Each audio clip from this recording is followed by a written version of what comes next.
Okay, here we go.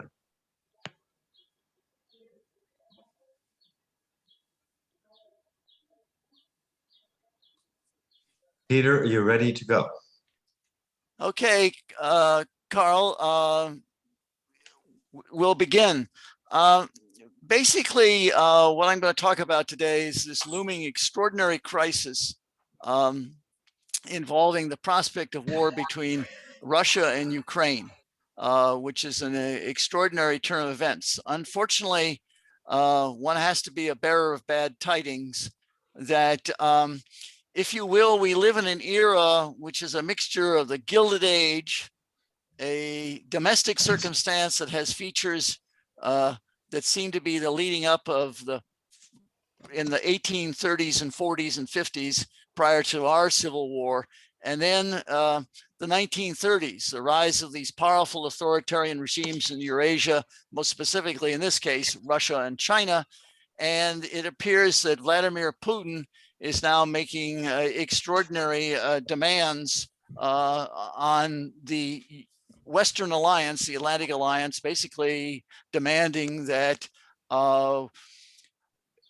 the Western Alliance, the United States, NATO, EU, if you will, together acquiesce to basically the forceful or not so forceful reabsorption of Ukraine into a larger Russia.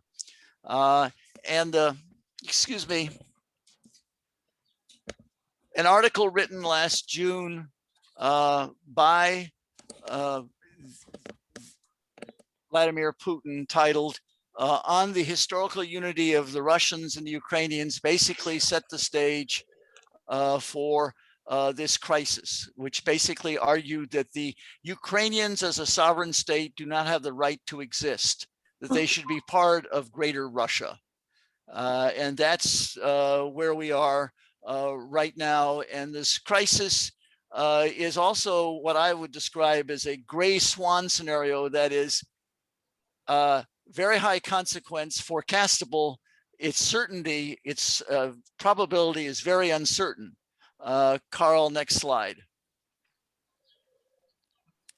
The Biden administration, to use the vernacular, is up to its ass in alligators, especially in the foreign policy domain as well as domestically. And where the Biden administration thought it was going to be able to focus on the long, broad challenge of China's rise and potential malicious influence on the global stage, most specifically the threat of China invading Taiwan or basically asserting complete sovereignty over the South China Sea, etc. That focus has been diverted by Vladimir Putin's decision to drastically escalate the crisis involving Ukraine by amassing very large, the bulk basically of its military to surround Ukraine and threaten it, and then make these very significant demands on the Atlantic Alliance. Next slide. Again, I want to make a point here is that there are a whole host of other issues, subsidiary, dealing with the greater Middle East, the ongoing negotiations with Iran about can we revive the nuclear agreement that President Trump and Johnny Bolton tore up while they were there, etc. So there's a whole host of issues. And so this administration has had to demonstrate, to use the famous phrase, this is a government that has learned how, I believe, how to walk and chew gum, but this is not without enormous challenges. The other dimension of this crisis, which makes this new for all of us, and it has direct implications for all of us, if war breaks out between Ukraine and Russia in a big way, I've already made the threat, and we've got an agreement with the Europeans that we will impose enormous very damaging financial sanctions, including a natural gas buyer's boycott. This would be very damaging to the Russian economy. It is highly likely the Russians will retaliate through cyberspace and disrupt our national infrastructure, electric power, banking system, natural gas pipelines. Remember the colonial event of the colonial gas pipelines of last summer. I would in fact argue that was a warning shot from Russia, even though it was done by allegedly private ransomware artists. It was actually analogous, if you will, to Sir Francis Drake's operations against the Spanish galleons of many years ago during the long struggle between Spain and the Great Britain, in essence, letters of marque. And this is one of the features of conflict through cyberspace, is the ability to use private, if you will, buccaneers to support your state interests. And that is unfortunately going to be one of the features of this conflict that will impinge upon us very directly and probably quite quickly. Again, the scale of this conflict is really quite daunting. Ukraine, most people don't appreciate, is close to the size of Texas and involves roughly 44 million people. And so this is not a small military operation. For the Russians, this is basically an all-out military effort if Vladimir Putin decides to do this. And we do expect us in the military national security business to believe that although the Ukrainians can be defeated, this may be a very violent and a costly war for Russia. Next slide. As I mentioned to you before, the Russians have been very much an excellent practitioner in cyberspace of using the tools and techniques of if you will, influence operations. Their intervention in our two national elections in 2016, 2020 are a case in point. The military has written extensively, Russian military has written extensively about this concept, about what is called new generation warfare. And this would be one of the features of any invasion, and that is they would try to collapse, in essence, our military, the Ukrainian infrastructure, their communication systems, their power systems, as part of an overall effort to literally collapse the capacity of the Ukrainians to will the fight, to make it the war, if you will, impossible to manage. And so that's one of the important features to understand about the nature of this conflict, how much the environment associated with these new infrastructures we've created over the last couple of decades, both in cyberspace and in space, because they're not they're interconnected, and that is these large satellite-based infrastructures associated with telecommunications, surveillance, etc. They also may be subject to attack during the course of this regional war, because how important they play in any current contemporary war. Next slide.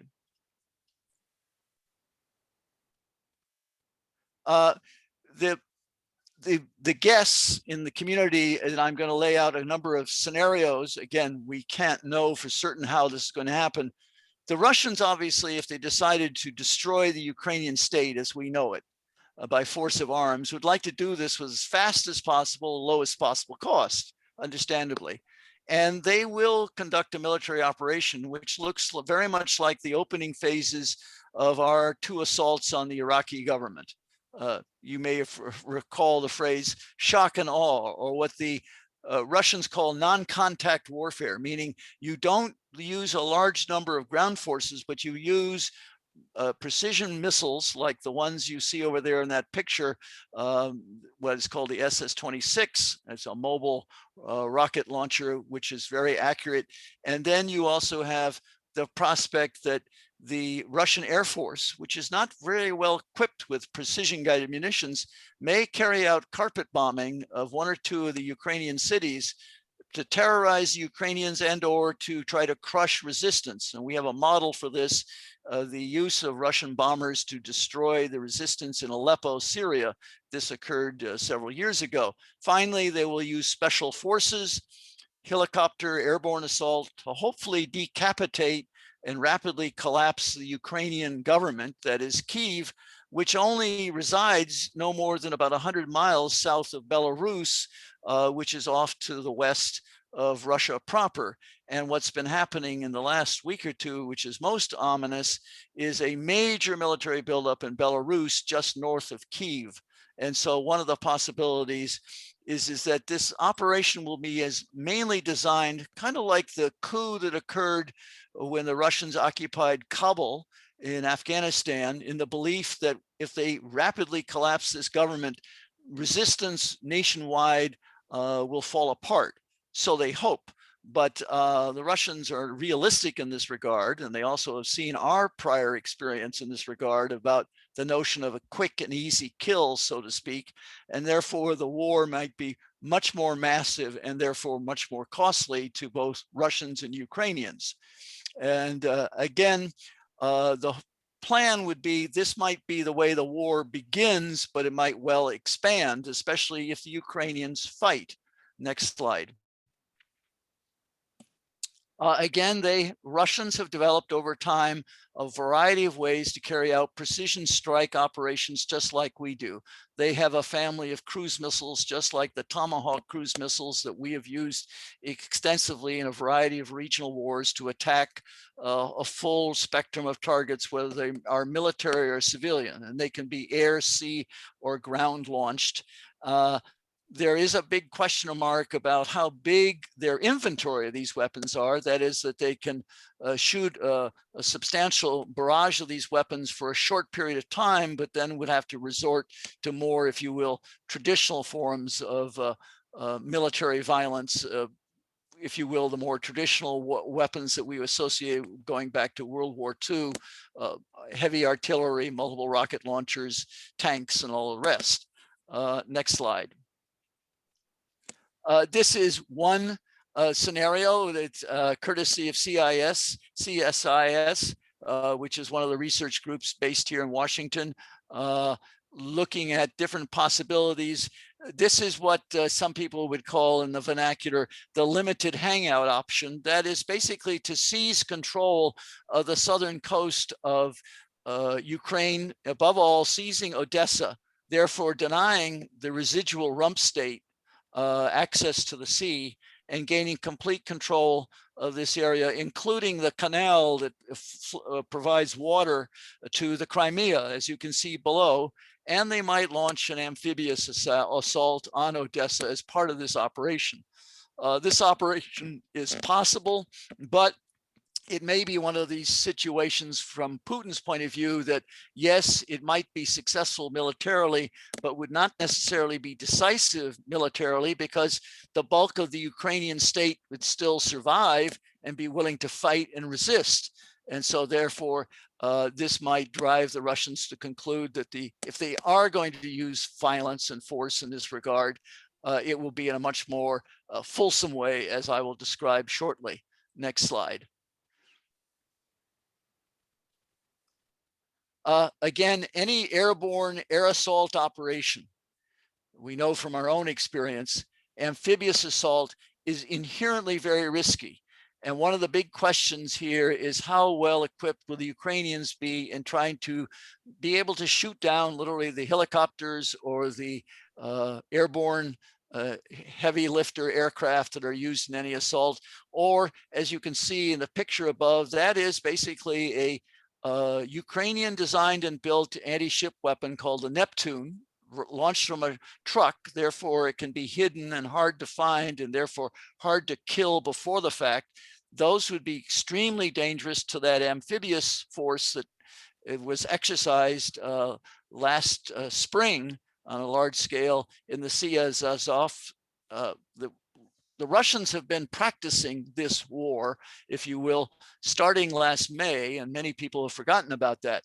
The other weapons shown below here is the launch of surface-to-air missiles, or what are called man-portable and anti-aircraft missiles, and they can threaten the helicopters and low-flying aircraft, or they could be anti-tank weapons like the weapon you see below, which is the much discussed Javelin weapon, which can be launched and then it's basically autonomous as it flies out to strike the target, a tank or whatever. Therefore, it's very easy to use. And we're also providing them with a whole host of cheaper lower cost type weapons of this nature to give to their irregular forces in the event the large scale invasion occurs. The argument being we want to make this military enterprise as expensive as possible for Russia, not to allow it to be a cheap, if you will, fait accompli. Next slide.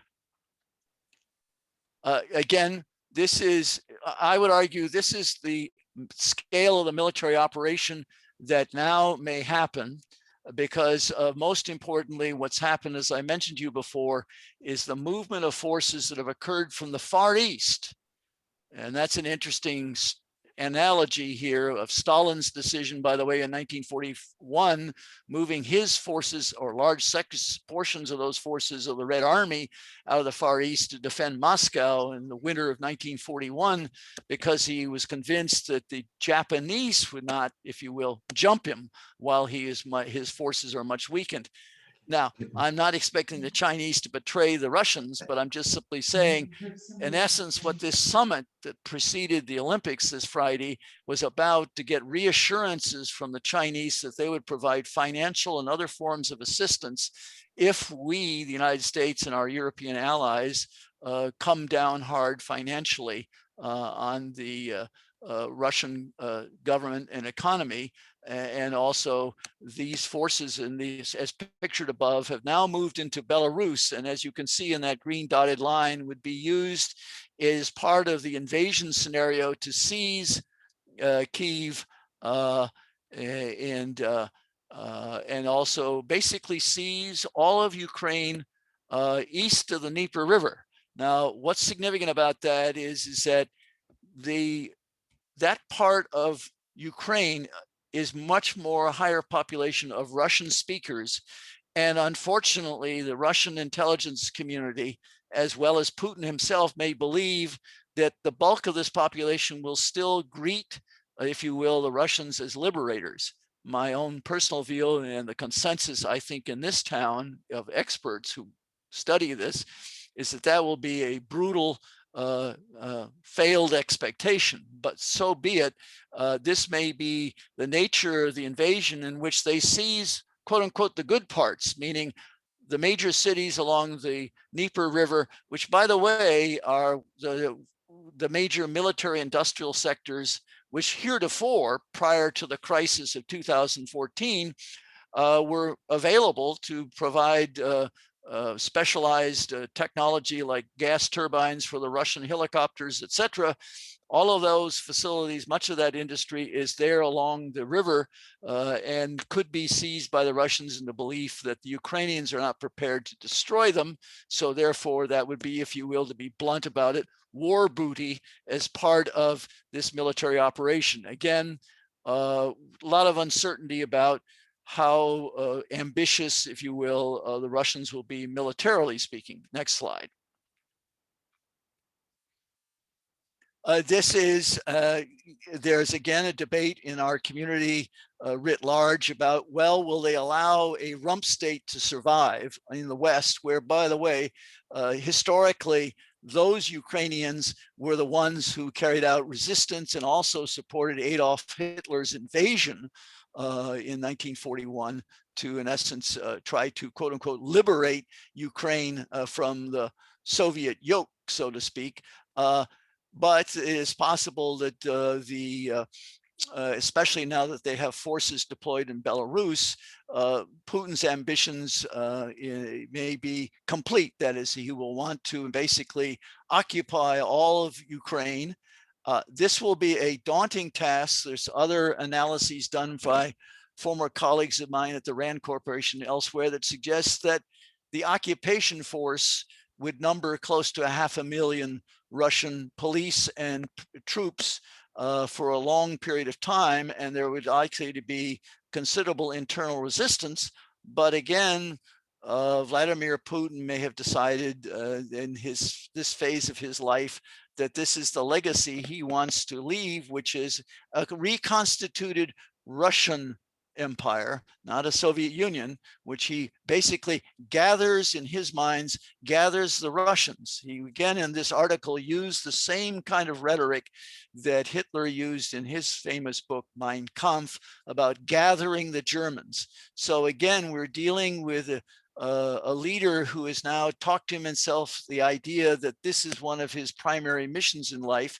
And this is why, frankly, it's been so difficult for the Biden administration to negotiate with the Russian government about some sort of arms control like stabilization measures, because that's not what he believes is a satisfactory outcome, because he does not accept the status quo. And that's what makes this whole situation so dangerous and so very much like the 1930s, sadly. Next slide.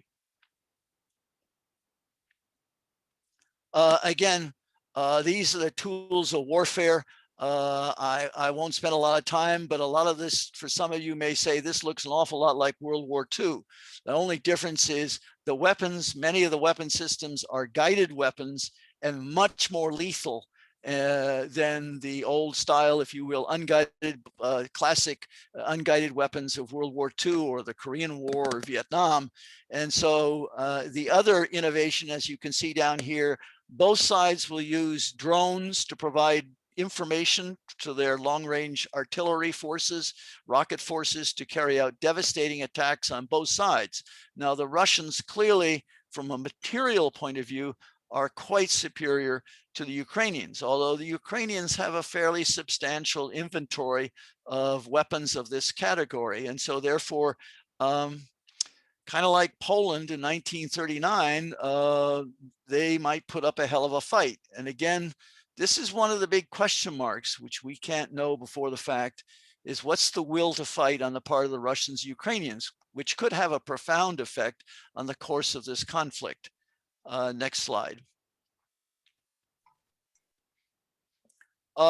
Another factor that changes all of this, and that is we have had this experience for the last roughly 30 years where we have bombed other people with no worry about being bombed back. The reality is if a war breaks out involving Russia, and if the war widens or we get more involved militarily in trying to support the Ukrainians in their fight for survival in this context, the Russians may retaliate, not just through cyberspace, but carry out long-range cruise missile attacks with weapons that are very much like our Tomahawk missile to attack civilian targets like power stations to convince the Europeans the war isn't worth it. In other words, use unmanned air power as an act of intimidation. And so again, the war may widen. There is also the possibility, I'd say it's remote at this present time, but they will have the capacity from submarines to launch these kind of cruise missiles, as we have done from our submarines and warships, just recently using 2 destroyers to launch this class of weapon to attack Syria after Assad used chemical weapons as a warning retaliation shot. The Russians will have this kind of capacity to attack even the United States along the East Coast. It's kind of hard to believe. Will the war go that far, that fast? One cannot know, but now in this current circumstance in the early 21st century, these kind of military capacities exist and might be used. Next slide. As I mentioned to you, war in cyberspace. You could argue it's already been underway. It's certainly been underway between us and the Russians, as the Russians leadership concluded that through cyberspace, you could manipulate and destabilize America and weaken it. And you could argue from their point of view, and we can always debate about how effective it was directly, it was one of the reasons why Donald J. Trump became our president.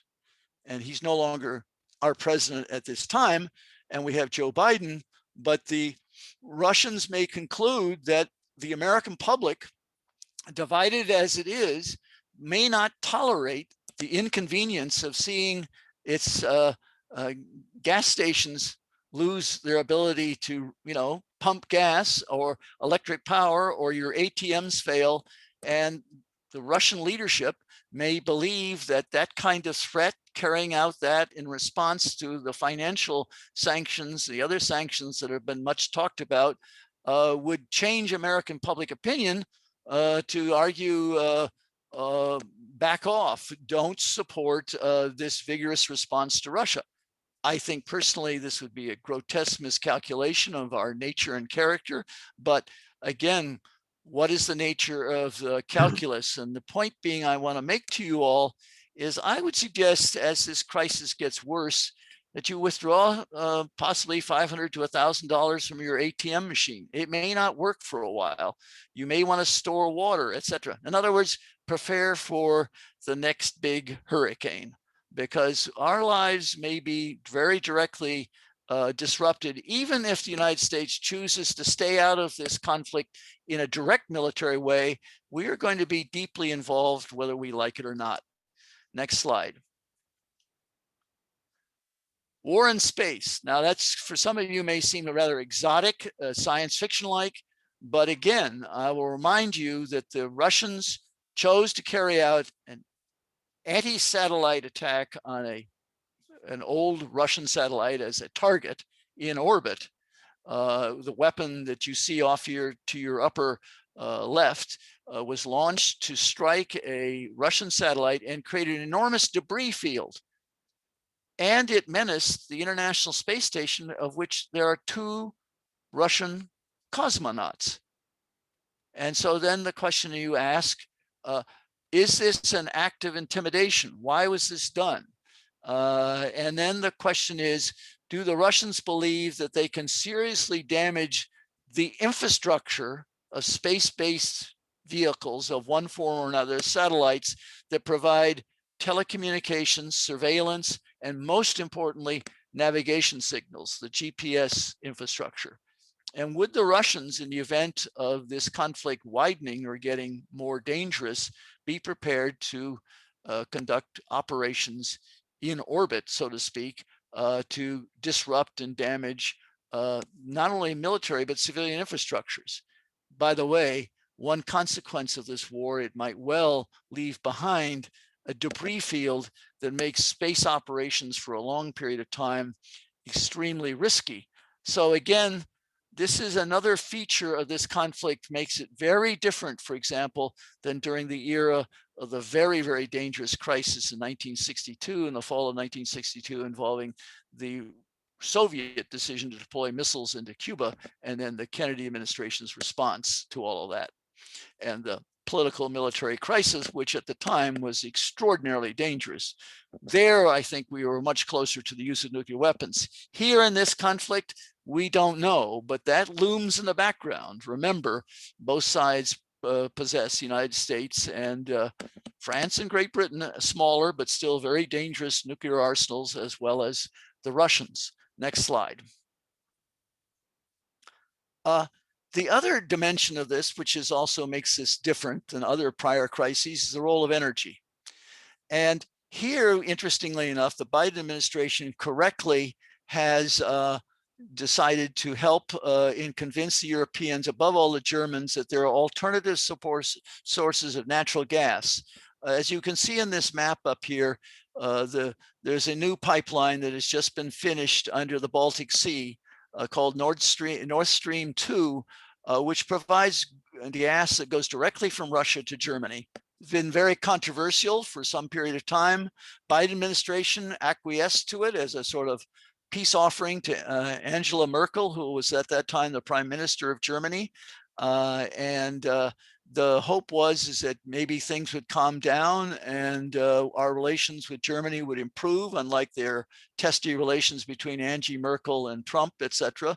But unfortunately, this crisis driven by Vladimir Putin has gotten worse. And so one of the big question marks, do the Europeans, who will be disproportionately affected by natural gas supply disruption from Russia, be prepared to ride out that cost. And one way to moderate that cost is through use of these very large liquid natural gas tankers coming out of Louisiana and Texas and elsewhere, Nigeria, Qatar, elsewhere, as alternative sources of supply. And this is going to be one of the big question marks about how this crisis unfolds. Its impact on us directly will be indirect, meaning that the price of natural gas and oil will probably shoot up as this conflict unfolds, even if there's not a direct disruption of natural gas supplies except out of Russia.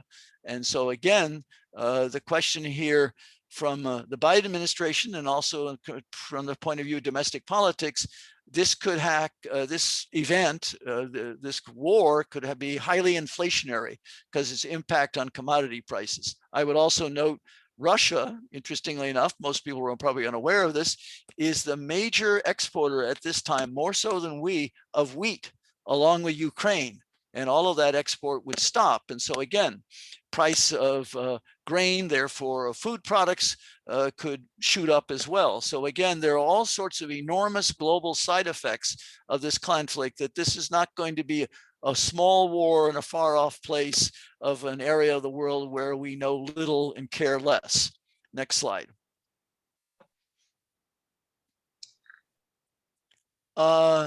And then again, what are our response options?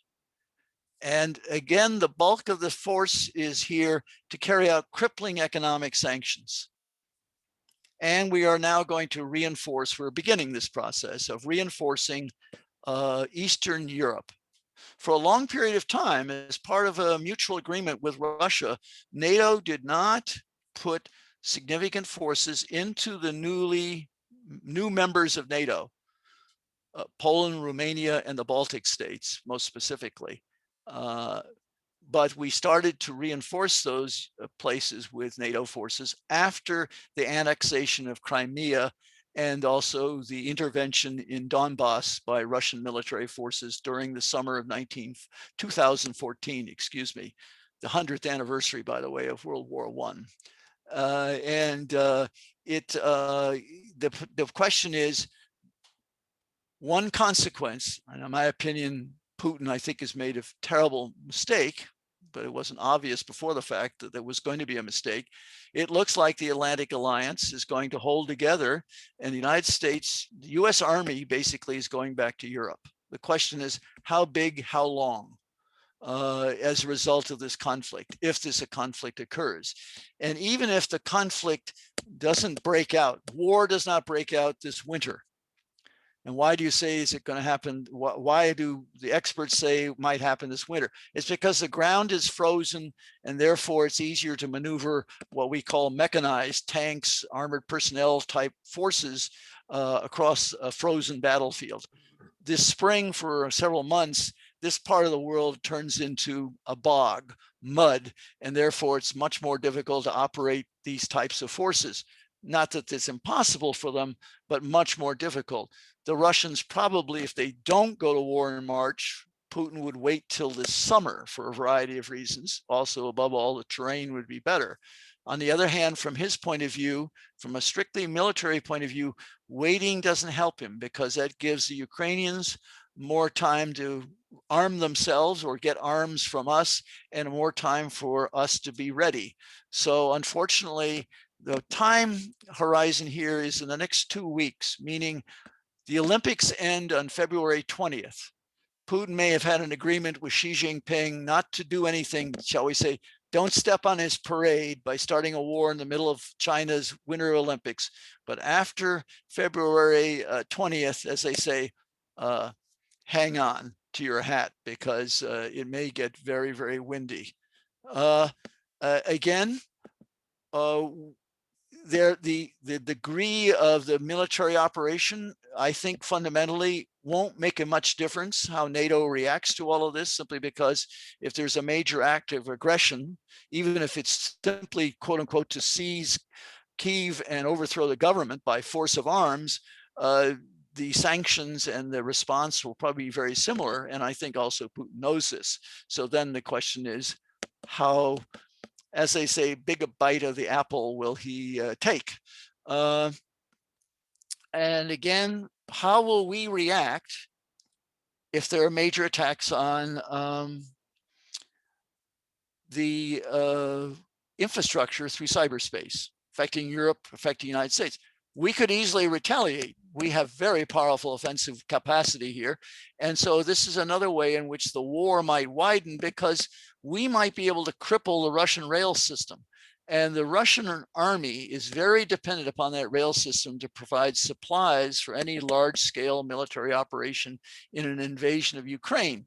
So again, it would have, if we intervene through cyberspace and it has a powerful military effect, how will the Russians respond? And again, as I suggested before, they may respond with, if you will, missile strikes, if only aimed at Europe, to basically so frighten the Europeans that the coalition collapses. So they hope.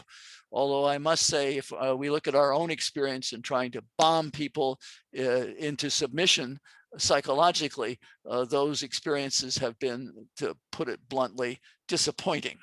But again, this is one of the risks. And again, how will we respond to this? But again, he may have convinced himself that this is worth it.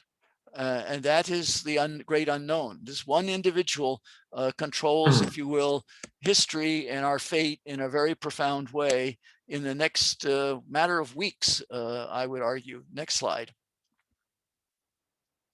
These are the kind of weapons we're providing the Ukrainians. This is the version of, you make the victim hard to eat, and therefore maybe the predator won't take, as they say, the bite of the apple. These are very practical weapons.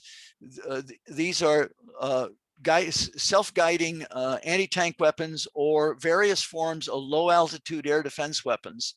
I won't go into great detail about which weapon is which, but I would note the one off to the far left is something called NLAW. It's a weapon developed by Great Britain, the United Kingdom.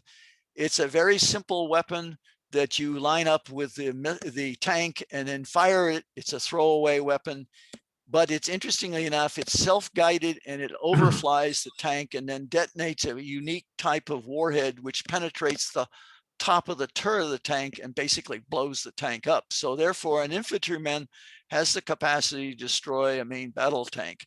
And the Brits have already provided the Ukrainians by airlift several thousand of these. And these other types of weapons are now being provided by both us, the Baltic states, the Poles, and ourselves by airlift. And I suspect the Poles are moving equipment and armor, not armor, excuse me, but ammunition to the Ukrainians as we speak by rail. And so again, the theory of this is, if you can make Ukraine hard to eat, maybe Putin will back off. But I think one has to be brutally realistic that this may ensure that the war is longer and bloodier, but it may not deter Vladimir Putin. Next slide. Excuse me, Peter. It is now 12:50. I know we got started a little late due to technical difficulty, but this might be a good point to break, to take questions. Okay, let me just jump to the last slide. Okay, here. You tell me when. Next slide. There are no, at this point, no questions in the chat. Just simply to remind everybody, let's go to the conclusion slide. Basically, this is a story. Sorry, Frank Fukuyama, everybody. History did not end. It was an illusion. As I said to you, we're looking more like a mixture of the Gilded Ages and the 1930s. And again, we face simultaneous challenges, in quite acute ones, as we can see, domestically while this is all going on. And even if war is avoided, the crisis is not going to go away. And it's going to be a major national security distraction, even as the Biden administration wants to focus on the longer, larger, more consequential to some degree, China challenge. From a military point of view, this is not as stressful as some people imagine, because frankly, if I may see, and I don't want to sound too cynical, but frankly, Vladimir Putin has been good news to the US Army. It means that the US Army has something, a real reason for existence. and that is it's going to return to Europe the way it was during the Cold War, and we're going to go back to a Cold War. But the bulk, if you will, of the Air Force and Navy will be focused on the Pacific and China. And so there will literally be a military service division of labor. Again, this means higher defense spending.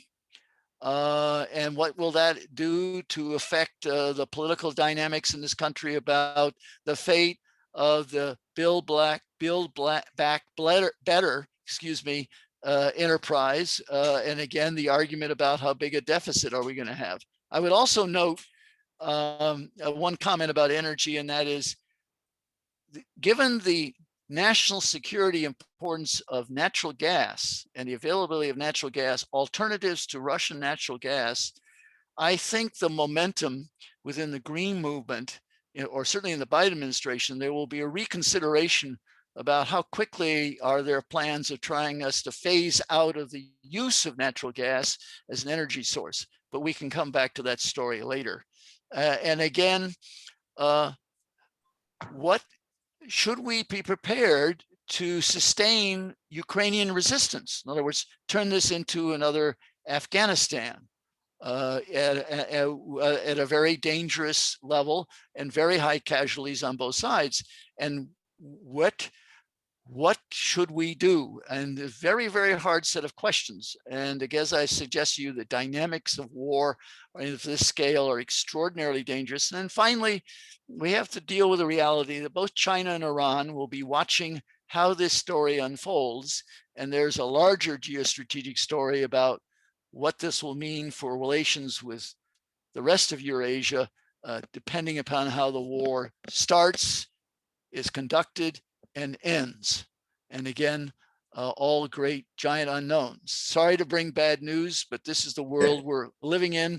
And the quote I leave with you is, you may not be interested in war, but war is interested in you. Leon Trotsky made this pithy comment back in the 1930s. Peter, thank you so much for this detailed question. Now we'll go into questions here. And Loretta, may I recommend for folks that want to ask question in person to go down to the lower box under reactions and click your yellow hand to raise. That's far easier to monitor with over 40 people. And our first question from the audience we have, but Loretta, were there any in the chat that are? No, only one. So there's one that says your warning to accumulate water, etc. Why has I can read the chat, so I can react to questions via chat. Okay, great. You want to do that? Take that one then? That's the only one. And then we'll take the ones live. We'll take them alternately as they come up. Then we have one raised hand after that.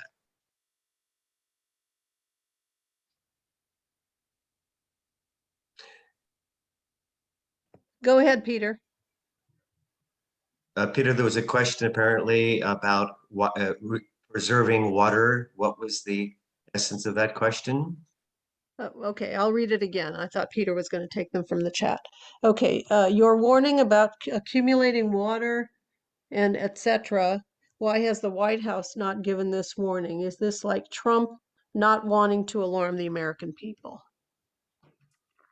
Yes, I think right now the Biden administration is still trying to play this low key, but I think sometime in the next week, I think there's going to be a presidential speech to the nation announcing a much more substantial military reinforcement to Europe in the context of the looming prospect of war between Ukraine and Russia. And therefore, it's at that time we'll see how candid is the Biden administration with discussing with the American people the immediate risks that may flow from our decision to retaliate, even if it's through financial and economic means. Okay, thank you. Hamid, you have the first question. Good afternoon, ladies and gentlemen. Thank you, Peter.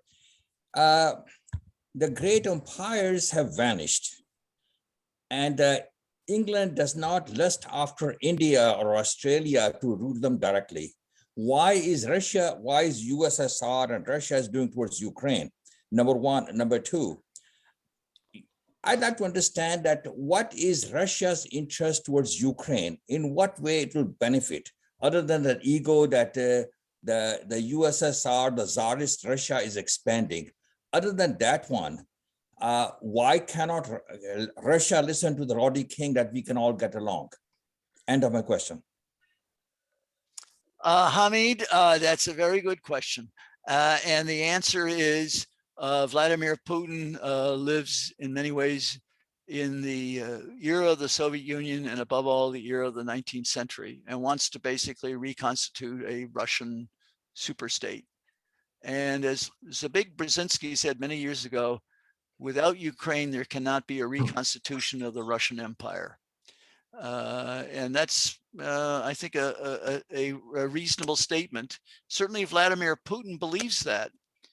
And again, I strongly recommend. I've asked Carl and company to post on the church website the article written by Vladimir Putin last July. It should be read by everybody, because what it does is it explains the motivation behind this crisis. And that's what makes this crisis so dangerous, because he's a true believer of a certain form of imperial control, and has convinced himself that now is the time to solve that problem. Thank you, Peter. This is Loretta. As I mentioned, this session will be posted on YouTube. If you want to send that link to that letter to Carl and me, I can post it along in a comment with this YouTube posting. Question from the chat. Senator Hawley and other GOP have said they oppose Ukraine entering NATO. To what extent would the GOP support any actions by Biden to support Ukraine? That's a very good question. And it's fascinating to watch the Republican response amongst at least the legislatures. I can't speak for the base, so to speak, the Trump base. But interestingly enough, the Republican legislature has been very, very hawkish, kind of returning to type of the Cold War era. It's kind of, now you could argue, if you have a Cartesian mind, you would say that's incoherent. You should actually be welcoming, like Tucker Carlson and others, Hawley, the argument that Russia has the right to rule Ukraine, we should stay out, and this is consistent with America first, a sort of isolationist point of view. But it's fascinating to see how hardline, both in the Senate and above the Republicans, have been claiming that Biden is weak in dealing with the Russians. So at least short term, there may be a surprising degree of unity if it's only superficial. Now, if we start having to pay a price for all of this, then I'd say all bets are off. We have a previous question, two in the chat box. First one from Ken Button. Given Putin's comments about Russians' historical links with the Russian speakers in Lithuania, Latvia, what is the view from the capitals there? Oh, they are terrified, because the logic flows that Estonia, and by this logic, Estonia and Latvia should be resubordinated under this new order, this new Russian imperial order. Lithuania, not so much, because there are not very many Russians. But if the Russians leave behind, as a result of this, a large force in Belarus, and oh, by the way, one of the consequences of this crisis, Belarus, for all practical purposes, has been reabsorbed into the Russian Federation. Lukashenko, who always played a double game with Putin, has now his government is like Vichy France. He's a collaborator. He actually may send Belarusian forces to fight on behalf of this imperial enterprise. Therefore, Belarus is an independent, quasi-independent state. As a consequence of all of this, will disappear. Next question is from Stephen Charles. Could you provide some thoughts about the different ethnic groups and their potential orientation towards resistance? In other words, how is the current trend in many parts toward nativism and ethnic loyalty is a factor here? or is the Ukraine more committed to maturing its democracy than some other parts of Europe? Steve, that's a very good question. It's the story of Ukraine. Ukraine is a very complicated, somewhat chaotic society. It also, unfortunately, is quite corrupt. Ukraine reminds me very much of Argentina. It's one of these countries of the future and always will be. It has very severe internal problems. On the other hand, it is a genuine nascent democracy. It's got a high degree of education and intelligence and well-developed industrial base. And it's also very competent in IT and all of its dimensions, as well as the hardware side of this. So it could be a very viable state on its own, quite successful. But it's in some ways, Ukraine is its own worst enemy. And so that's one of the question marks we have. Does Putin believe that fundamentally that Ukraine is an easy target because of these internal divisions? And by the way, the big split is east-west, west of the Dnieper River, east of the Dnieper River. East of the Dnieper River, there's a much higher proportion of the population that speaks Russian. On the other hand, that population, which has generally been more sympathetic, in part because of family connections with Russians, I mean, there's been a commingling, if you will. This would be, in essence, a kind of civil war, a war of cousins. Many of them rather be inside Ukraine and not ruled from Moscow, because they see how a truly authoritarian, the Russian leadership, above all Vladimir Putin, how he's cracked down on civil society, etc., would rather be Ukrainian. And so again, one of the big question marks is that population east of the Dnieper River, would it fight? And then the question is, what would be the consequence of a violent occupation, meaning insurgency and all of that? So, but it's a very important question. I'd say on balance, from the evidence we know from the crisis in 2014, the occupation of Crimea and the engagement in Donbass, that the Russians were shocked that there wasn't a spontaneous rebellion along the Dnieper River to create what they called New Russia. And it didn't happen.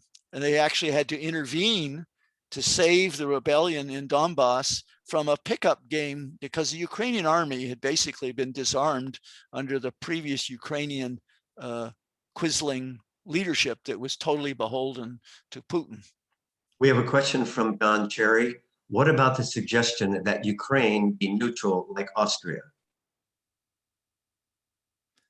Well, yes. I mean, a sensible design here is, as it's been suggested in a variety of, learned papers, including materials that I've written about 7-8 years ago. And that is, there was at one time, I think, a conceptual idea that Ukraine could be out of NATO forever, but be allowed to come into the EU. In other words, like Finland is now, not in NATO, but in the EU. And that this would be a and then there would be other constraints on Belarus and possibly East European military forces and Russian military forces. So in other words, there would be a new kind of grand bargain. And you could conceptualize it. The trouble is, right now, the current leader of Russia views that deal, even if it was, fairly favorable from a narrow military point of view, from the Russians' point of view, even if we made important concessions, that's not good enough, because he wants it all in the name of gathering the Russians. And that's why this article is so important to understand how dangerous this situation is, because, as they say, he's doubled down in his ambitions. And therefore, normal deal about securing the region to mutual satisfaction between the Atlantic Alliance and Russia, I think at the moment is not negotiable. And we have one more question, Peter, to conclude with, is, do we need to renew the Treaty of Westphalia? What do you mean by removing the Treaty of Westphalia? No, to renew the Treaty of Westphalia. That was from Hamid. Well, I mean, it's again, the Treaty of Westphalia was about sovereignty being superior to religion. That was the key model, and therefore what's decided inside the sovereign state is up to the sovereign state. That was the end of the long religious civil war inside Europe, which was so devastating.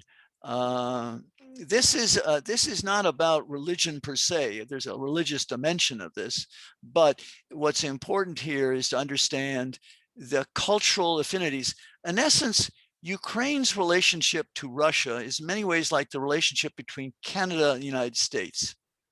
And that is, at one time, there were American imperialists, and in fact, we tried to seize Canada. Failed. We proved to be militarily incompetent, especially in 1812. But we have, coexisted. But we've had a highly integrated political, economic, cultural system. But there is Canada and there is the United States.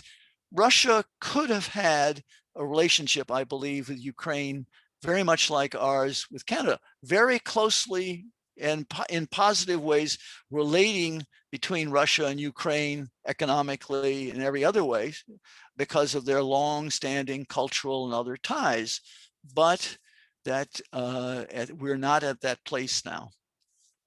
Well, Peter, we want to thank you very much here, and we want to, if this slide has come up, if anyone would like to receive a Sorry about the burbles and the circumstance, but again, as they say, we worked out a fix. Yes, Carl, thank you for all of your assistance and everybody else. You are very welcome. Again, and as always, let's hope, as they say, hope for the best and prepare for the worst. Peter, if you would be willing, I will send out anyone who requests your slide presentation, and all they have to do is just email covingtons@verizon.net. Also, I'll be happy to respond to anybody who wants to send me an email question. That's peterawilson43@gmail.com. And Peter, thank you all very much for your wonderful presentation. And thank you for your time. Thank you all now.